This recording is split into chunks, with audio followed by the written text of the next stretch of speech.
Good morning, July 5th.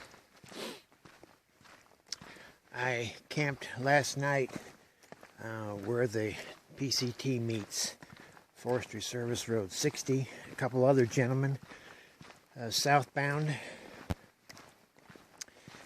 And right now I'm heading down this Forestry Service Road to about a half mile, and then I get on the Oregon Skyline Trail, which will take me directly to the Shelter Cove Resort. Did 20 miles yesterday. Still can't get over that. It's hard to imagine. I had such a slow, difficult start with the snow and coming down off that mountain, and then bushwhacking forever. And yet, and with the blowdowns, 20 miles. That's a great day of hiking. It's pretty darn cold right now. It's so cold. I'm wearing my jacket, and there's no mosquitoes. That's how cold it is.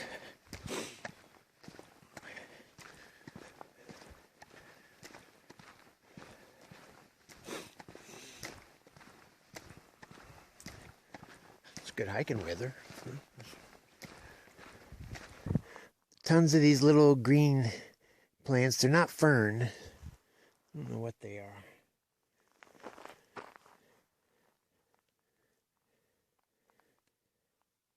Yeah, anybody who's doing the PCT in the future,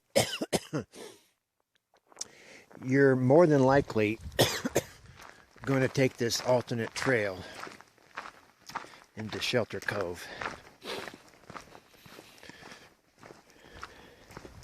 One of the main benefits is I'm slowly going downhill, and this is the highest the whole trail is right now. But those who are going on the PCT, and I can't imagine who that would be, this morning, if they were there where I was, they would be heading straight up to 7,000 feet. So they have a huge climb. So it's no wonder that the majority of the PCT folks take this other trail, plus more water.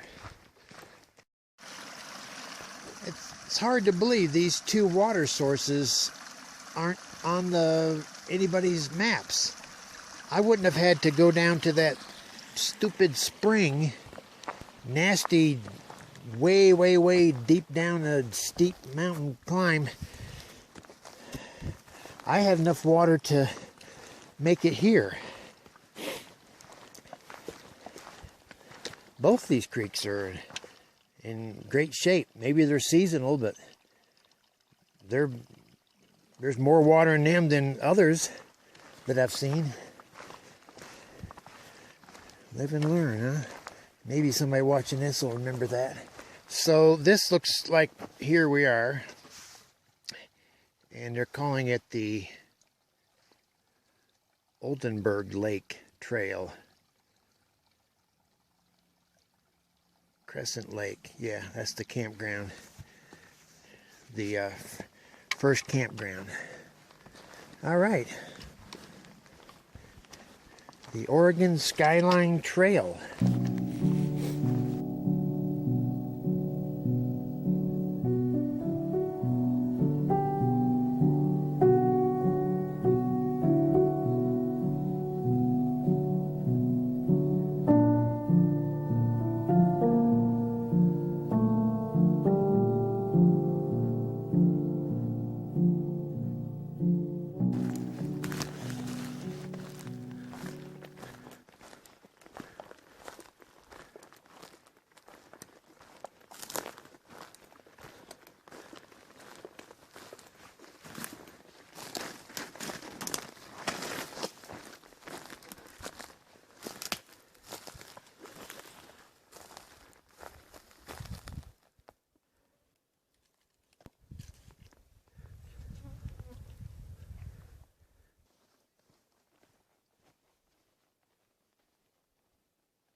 small lake.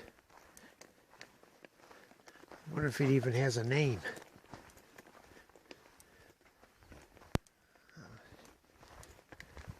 Bet there's not even a road to get to it.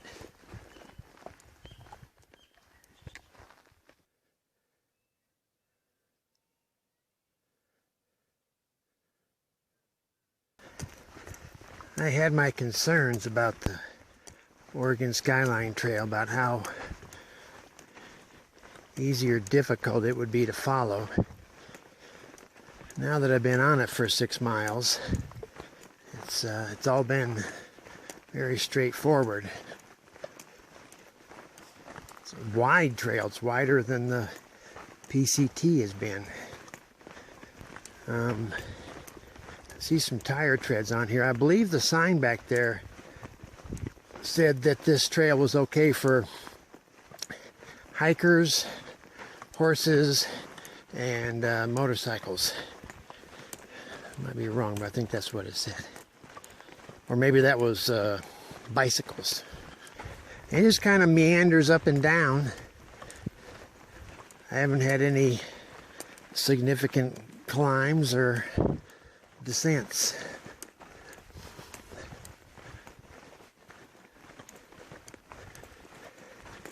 And it looks like it had a low-level fire. All the bottoms of the trees are darkish.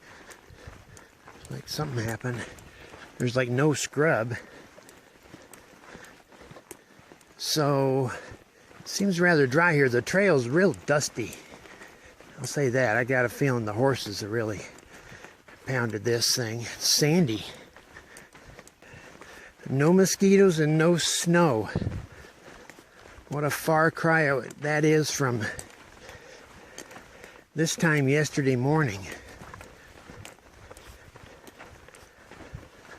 What a difference 24 hours makes. Well, I wasn't expecting water here. Good stuff.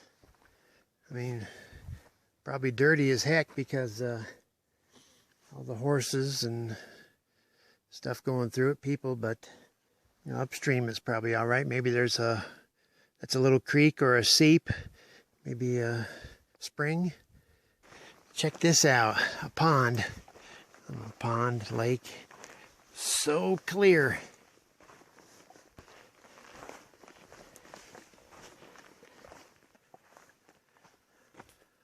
Oh man, very still. I can see everything down at the bottom. This is a trail maintainer. He works for the Forestry Service. Got a chainsaw on his shoulder.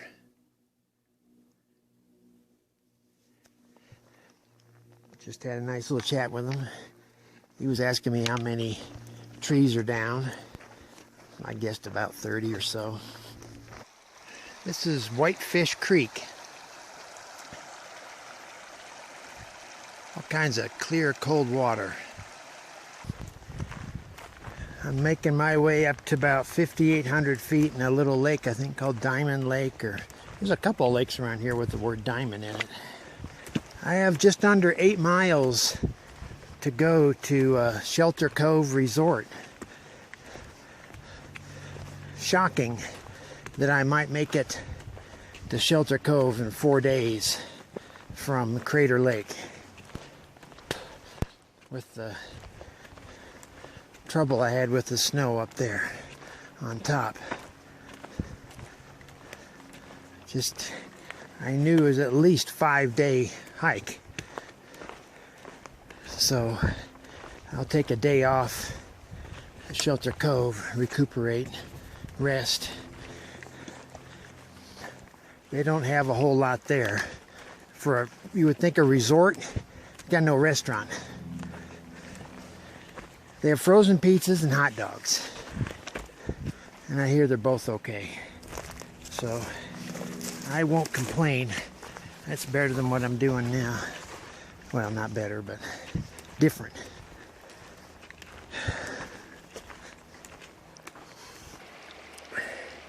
I'm getting water from Whitefish Creek.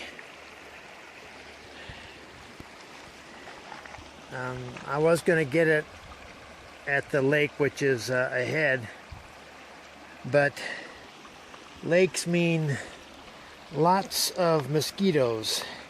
There's mosquitoes here, but not as bad.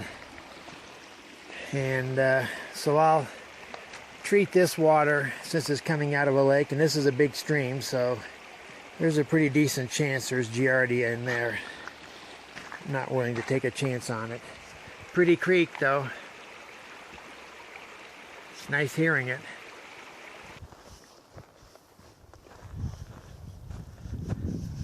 There's a bell. See that log just laying in it?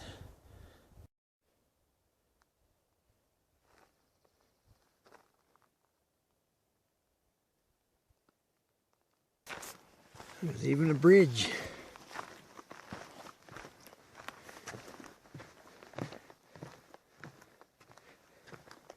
This might be the beginnings of Whitefish Creek.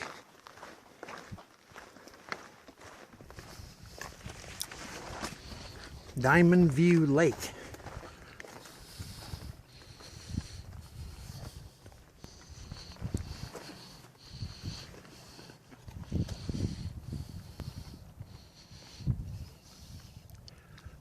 Gorgeous, especially with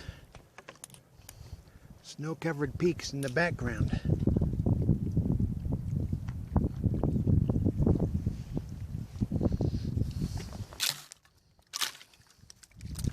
There. Well, it's taken me 20 miles plus, and I'm now exiting the Diamond Peak Wilderness. And I've arrived at the Shelter Cove Resort. It's a railroad track.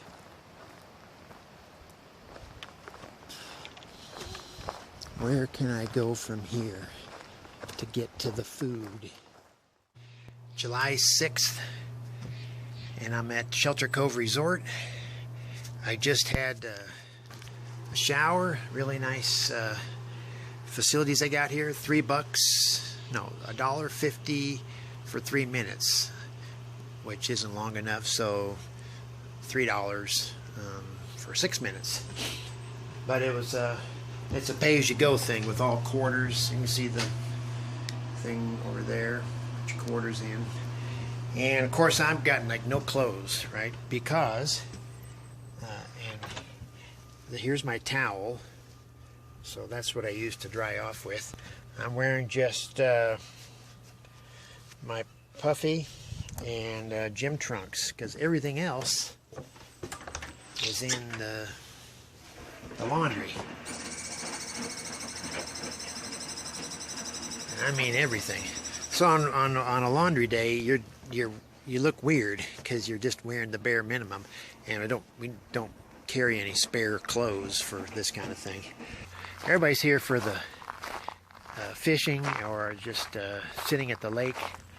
So what they're paying for, there's not a lot of amenities. You know, you're not getting 300 channels of television or anything like that. So the people are paying for the location. So it doesn't make really any sense for me to throw down $160 for a cabin that just has a toilet and a sink and a bed, when most of that price is to pay for, you know, this lake. I don't know if you can see up there at the top of that mountain, but next to where the flag is hanging, there's the ski slopes from the ski resort. That's just across there's a highway. I'm going to go chill for a while. Habit and I are walking down the railroad tracks. It's a 2-mile walk from our resort over to another resort that has a real restaurant. He's showing off his balance skills. There's Lake Odell. Oh, lost it.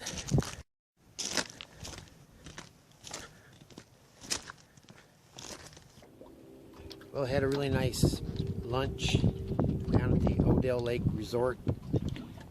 The 2-mile walk turned out to be a 5-mile death march. I'm exaggerating. Anyways, 5 miles is a lot longer than 2. We were ready to eat by the time we got there, and had a great lunch. And I paid the owner $20 to bring us back, so we didn't have to walk it. That was good. So we also ordered some food to bring back for dinner. It's a pretty day here at Odell Lake. This is Shelter Cove Resort.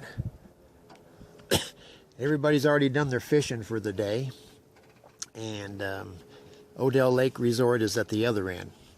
I might go stay a few days down there. I haven't decided. It's pretty weather, and that's going to change. For the 3 days coming up, there's got a cold wave coming through. Lows around freezing for 3 nights, and rain off and on for 3 days, and highs in the 50s, a little bit of 60s. So we'll just I'll have to see how I want to handle that. I don't know that I want to go hiking in 30-degree rain. It's supposed to be snow above 7,000, but we don't have anything above 7,000 for a while. Sometimes, though, I think cold rain is worse than snow. This is habit.